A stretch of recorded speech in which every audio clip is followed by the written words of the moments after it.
and gentlemen, welcome to Medgate Today presents Healthy Talk Show, where we elevate your journey to optimal health through expert insights and empowering stories. Here, leaders speak and industry listens. Hello, I'm your host Ritika Singh. It is my honor to introduce someone who embodies innovation and excellence in the realm of medical technology, Mr. Sunil Khurana, the esteemed CEO and Managing Director of BPL Medical Technologies Private Limited. At the heart of BPL Medical Technologies lies a vision that transcends traditional boundaries, a commitment to revolutionizing healthcare through cutting-edge solutions. Under Sunil Khurana's dynamic leadership, BPL Medical Technologies has emerged as a beacon of advancement and reliability. With a legacy spanning several decades, the company has been at the forefront of developing state-of-the-art medical devices and diagnostics, shaping the future of patient care with precision and passion.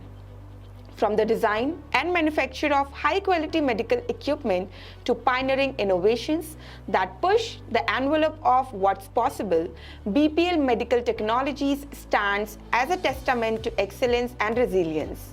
Their relentless pursuit of innovation not only enhances the lives of patients but also elevates the standards of healthcare globally.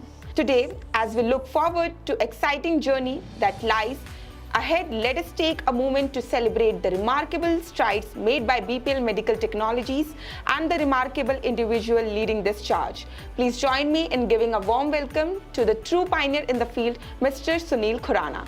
Hello sir, it's my honor to host you and thank you so much for coming here. Thank you so much, Ritika, and thanks to Medgate family to invite me here. Okay, let's dive into the interview. Sure. So, my first question to you would be,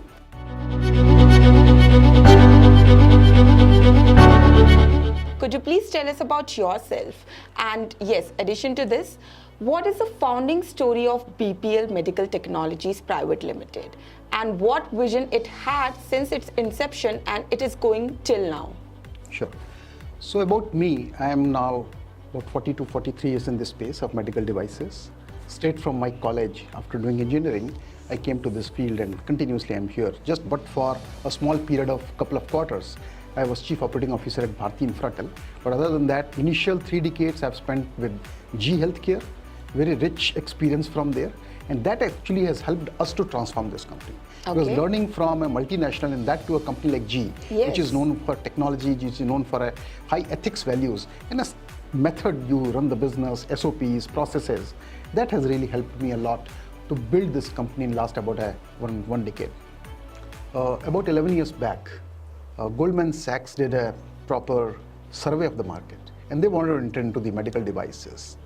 And they felt that existing BPL, which was not a very focused into the medical devices side, is a right company to invest because they had a small factory, they had a decent infrastructure, and then they hired me as a leader.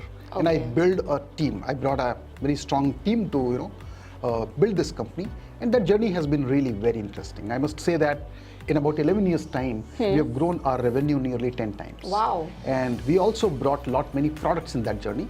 We were primarily known as a non-invasive cardiology company. And from there today, I have a product range which caters nearly 70% of any hospital or nursing home requirement. Wow. So that has been a journey.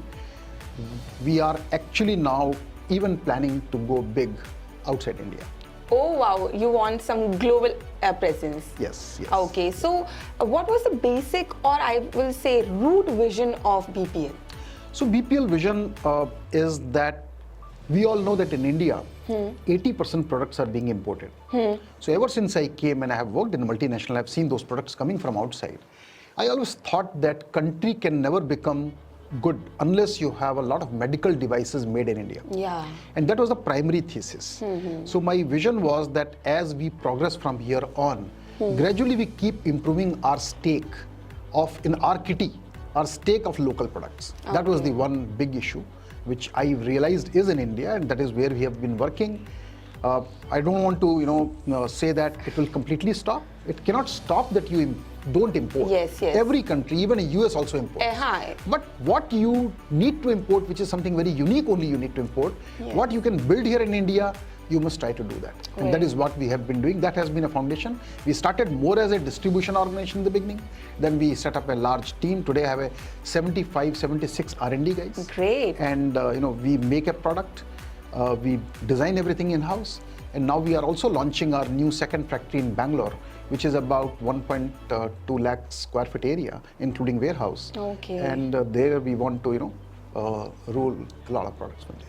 As you said that you have a very great team of research and development. So we are in digital era and AI is transforming. Yes. So how you see that BPL is adapting the AI in a right way and could improve the medical technology sector? So see, AI is a big jargon today. It has probably not delivered what we have thought. And I don't want to just get into a AI to start with, because you need a basic products today. What is existing globally, what is coming from outside, first you make those products fully. Yeah. You cannot stay away from technology. AI or any technology. Maybe in future something else will come. We are working on a radiology solutions through AI. Okay. That's what we are doing. We are trying to integrate AI to our X-ray machines. Okay. So that is going to deliver a lot of advantages as time flies. But I'm not saying that we want to start from AI. Digital era cannot be ruled. You can't just can't ignore that. I mean, we have seen during COVID time, the way digital technologies were used across were really phenomenal. Yeah. So that portion I can't ignore. But I don't want to say that my whole premise of building the company is based on only digital or AI. Okay. First, we need to build a regular products. Yeah. And once regular products are all there, which is what is about 98-99% of the volume, and then you want to improve the efficiencies, efficacies of those products. Yeah. AIs cannot be ruled out, and those will definitely get integrated. Yeah, as you said about your products. So from leadership, established leadership in non-invasive cardiology to patient care, you have a very vast range of products. Could you Yes. please elaborate about your products? Yeah, so BPL has been known primarily for ECG machine, treadmills, Holter. Those were the products in past. And today, if you ask any doctor who's even, say in the age of 70, 75, 80, they all relate from those days, because BPL was the first company 50 years back to launch a local ECG machine in India. Wow. But it stayed only there because BPL became a very big company, and this was a very small subject and probably was not focused as much it required to be. So what I have done is that we have gone from here to a big range of patient monitoring. We've gone to a pretty big range of X-ray machines now. Wow. The new factory which we have built is primarily focused for a vertical integration. And when it's a vertical integration, what we will do is that everything will be made in-house, including all the mechanicals. Wow. I mean, today most companies order mechanical to be sourced from outside and integrate. Yeah. We have set up a complete machine shop, very expensive, something like 25-30 crore has gone in that.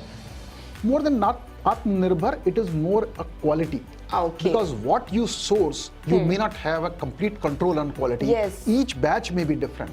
Whereas what we built in-house can be very different. Yeah. So that is what we are doing. We are making here anesthesia machines. We are making many other range of products which we are doing, and there are a lot of plans we have. Because 70-75 R&D people are not enough. You have to build a larger team. Yes, you have to. And it is not that you get a ready-made. You have to get the right people, build them, they work with the existing team, and then slowly they get integrated. Yeah. So I feel that in time to come, I'm hoping that we'll have at least 150 R&D members. Wow, hope so. And with that, many more products. Also, what product I find is going to take a lot of time, we are looking at a strong technology partnership. Okay. Because I feel like I have a partnership in South Korea or in Japan. Let me add my question in this only. Is there any future project you are very excited about?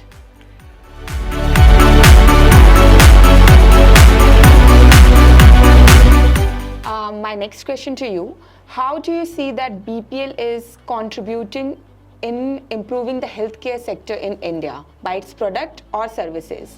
So basically, I'm just talking about the strength of BPL. Very good question, Ritika. We know that India, 80% India lives in the smaller places. Yeah. It is not only metros. Yeah. And that is where our presence is very strong. Our distribution is really very phenomenal when it comes to the last mile connectivity. And our distributors also do the servicing. So, if you go to the absolute corner of the country, anywhere, you will find BPL service operations as well as BPL distributor. So that's a big deal because everyone will focus to a major metros. Yeah. And what I see today is that the growth of medical overall healthcare is growing toward the secondary cities, tier 2, tier 3 Yes, villages. yes. And why it is happening is that you know that there has been a launch of Ayushman Bharat some time back, which I relate as one of the finest insurance globally. And many people took that, and the district headquarter or large city hospital owners finally realized that unless they have a hub and spoke model, they need to create hub in the base location and a spoke in the smaller places. And that is where there's a qualification of a product, what all is required to have in those places to get qualified for the Ayushman Bharat. That has given a lot of growth to the medical devices. Okay. So we are present in the territory where maximum population is, and we are delivering that. At the same time, I felt that unless those data are very quickly transferred, you cannot really get the diagnosis or healthcare delivery done very quickly. So most of those products today are technically connected, technologically connected. Now, we worked very closely with one organization by name 10-bed ICU during the COVID period.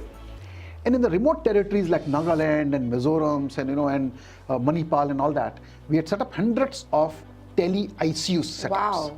And it was at 10 beds, all modalities connected.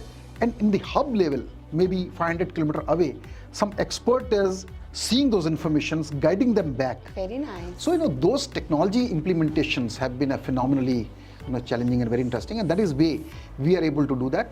I want to also extend here my one more area that what is good happening is with the help of connected devices which are home care devices.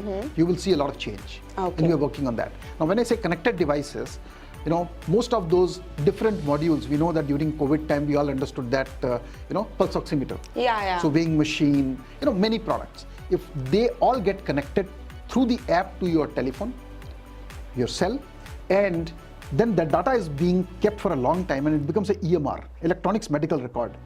And that is the next, which I see is going to give a big growth in terms of support to the healthcare. Okay, as you talked about COVID-19, so what COVID-19 has taught to medical technology sector? So COVID-19 was a rude shock, I must say, because as I said that about 80%, 85% products come from outside. Most countries directed their companies not to ship anything out of their country. Okay. So suppose from UK or Germany or anywhere you are getting, they started using those products for the welfare of their patients, their own population. And everybody realized that that time material was not coming to India. And that is the right time when everybody realized that unless we become self-reliance, if we build our own technology and our own product, we will be not really doing good. Like today on a food grain side, we're fully dependent. Same way I think government's initiative has been now, and they've been continuously talking Make in India. In fact, immediately after that, there was a very strong policy launched by name PLI, Production Link Incentive. Yeah. We have got a 2 certification done through that. Wow. Now, advantage is that you may get some incentives through that. That's one piece of it. But we all were really very excited that it is not good to depend always on outside, and we should build that. So I think COVID taught us that. In the extension of COVID, I can say we were the only company who had an oxygen concentrator technology in India. No other company had that own technology, and we got some kind of request from government that can we share that to Bharat Electronics. So BEL, we gave our technology, and they used our technology to build lakhs of oxygen concentrator, which were very handy for the patients. Very nice. So COVID has been a very interesting journey, and I think we all need to take a lesson from there and get better prepared. Yeah, truly said. So what I'm asking now is how BPL ensures quality and safety in their products, and what all certification you uphold to or committed to. Yeah. So India has been a very basic in terms of regulatory norms earlier. Okay. I must say that anybody can bring anything. And that is how we had seen even in medical devices. Okay. Even I remember during the COVID time, anybody was bringing oxygen concentrator or pulse oximeter or those products which were not actually rightly calibrated. if the products are not rightly calibrated and you have a oxygen concentrator which is only giving a 40% oxygen against a requirement of 90% plus, you're doing bad to the patient. After that, there was a lot of correction, and the government launched a CDSCO. CDSCO is a very strong body. They were regulating the pharma, but they quickly learned the medical devices. And today, they are setting a right procedures and policies that how you need to go step by step to ensure what you build is of the highest standard. Now coming back to certifications, today we go for a EMI, EMC tests. Those are tests required for a patient safety, electrical safety, because I'm not in a consumable. Consumable medical devices is more like a single-use medical devices, even a normal hand glove. Gloves is a medical device, but you will just throw it because it's a single use. But I'm more into the electronic side of it. So we go for all those safety tests. We have a QMS policy, quality management system policy. We have a very strong team who's measuring even the quality incoming material cost. Suppose I take today electronics components. We check at the entry gate at the time when we bring it. Our team checks it that what you're getting is exactly at the specs what you have ordered. Because that has to go and get fitted in the machines. So quality is not just one last statement. Quality has to be in a DNA of a system. Everybody need to understand that what they do should be done in a very methodical and right manner. Because ultimately you're dealing with the patients and patient's life. So we are very sensitive. Getting a certification, yes, you cannot sell anything unless there is a CDSCO certified. And that itself, BIS, which is a Bureau of Indian Standard, we all products, our factory is ISO 13485 certified. So we have a complete chain, from end to end we are done.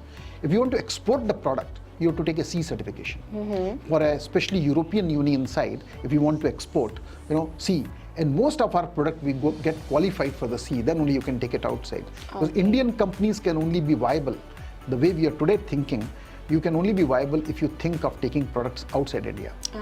Truly said. Yeah. So no shortcuts there. No shortcut.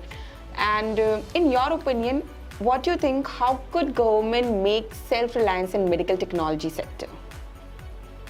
See, I'll answer this in a very different way, and I've been answering this multiple times, but you want to have less importation, right? That's what you want. Today 80% is an importation. You want to have a less importation. You have to see that how can that be reduced. So there are two ways. One is that you start building everything what you need to build. Second is that increase the entry barrier. Now when I say entry barrier, in my view, government must raise the custom duty. At a 5% custom duty for the most of the products, anything which is made in the third world countries and economical countries like China, it is very hard for Indian companies to compete. So from 5%, it should go to at least 15 to 20%, so that there is a little entry barrier to build your own industry. That is what I minimum expect from government to take it, and it doesn't really matter. I mean, I keep hearing that if we increase the custom, patient will get burdened and all. I don't see that. Because let's take you import a MR or CT. Currency has changed from 50 to 18 last 10 years, at 85.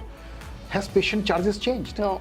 $1 million becomes, $1 million only, but you keep multiplying with the current currency, this 5, 7, 10% increase doesn't really matter.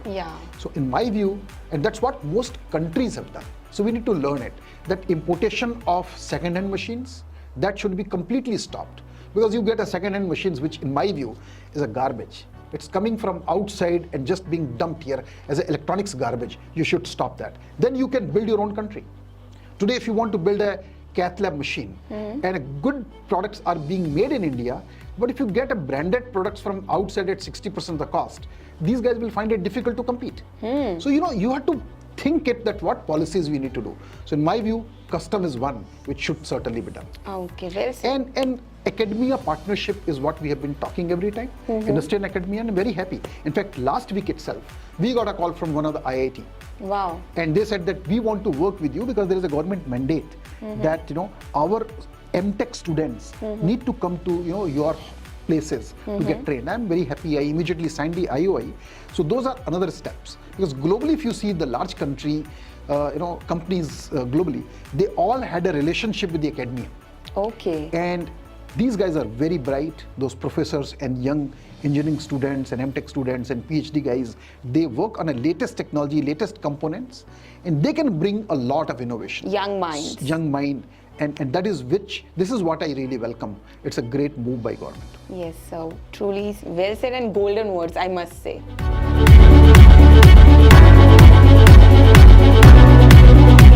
So, sir, in your sector, there is a challenge in skilling. So, how do you tackle it and how skilling can be overcome? This is again very close to my heart, because in my view, any organization has to be seen with what quality of people you have, right? Organizations are all made by quality of people. If you go to some hospital, that might have a beautiful infrastructure, excellent machines, but if you don't have a right clinicians and paramedics, then it will not succeed. Same happens to us. But unfortunately, there is no such program which is feeding us too much. Though last 20-25 years now, we are getting a biomed on the, biomed people also from the engineering side. But they are more into only a very raw, very academic knowledge, not so much connected to the industry. Okay. So what I feel and what we do rather at our company, we have been picking up interns. Okay, interns. We take a fresh intern from the college. And young, I always say catch young and build them the way you want to build them. And we give a right shape to them. And then bring them in their taste. Suppose they are right for R&D, they get into absorb R&D. If they are good into a sales or application or service, there are various functions. And we accordingly keep taking them. That has been a great experience. So instead, this is my message to even my industry colleagues. Instead just poaching people from here and there, we must try build that extra resource. That is what we have been doing. Now in down the line 2 or 3 months, we are going to launch one inside BPL, one academia program. Wow. And that we are going to take even a diploma holders and degree holders and all, and give them a 1-month training to reorient them to our business. Okay. So since we have a factory, we have headquarter, we have a modality experts, so we will have about 1 month period. They'll get a certification course, and it is not that I want them to be absorbed. They are available for hospitals, they're available for my other colleagues, and whatever we want to retain, we can retain. That is what we want to launch. Because unless you build the right set of people, it is very hard to take to the next step. Yes, sir. Truly said, sir. And nowadays, government is also promoting skilling and things because there are very less skilled minds. So it's a very good initiative. So my last question, as we are coming to the closer. So how do you see, as you have an experience of several decades in this field, how do you see the medtech industry in the next 10 years, or I will say next few years? This is again very, very, close to your heart. So I'll tell you, I've seen this industry very small. Today we are talking of about $13-14 billion India industry. Global industry size is about $600 billion. Okay. Now, if you see, we are just 2% of a global size. If you look at China, China is already about 100 billion plus. Now, if you see the population, we represent about 17-18% population of the world, whereas we are today 2% of the industry size. So there's a huge opportunity for you to really grow. I see this industry to become very prominent, very big in about 1.5 decades, because you will take time to build it. My dream and my definite vision is that India will become a net exporter.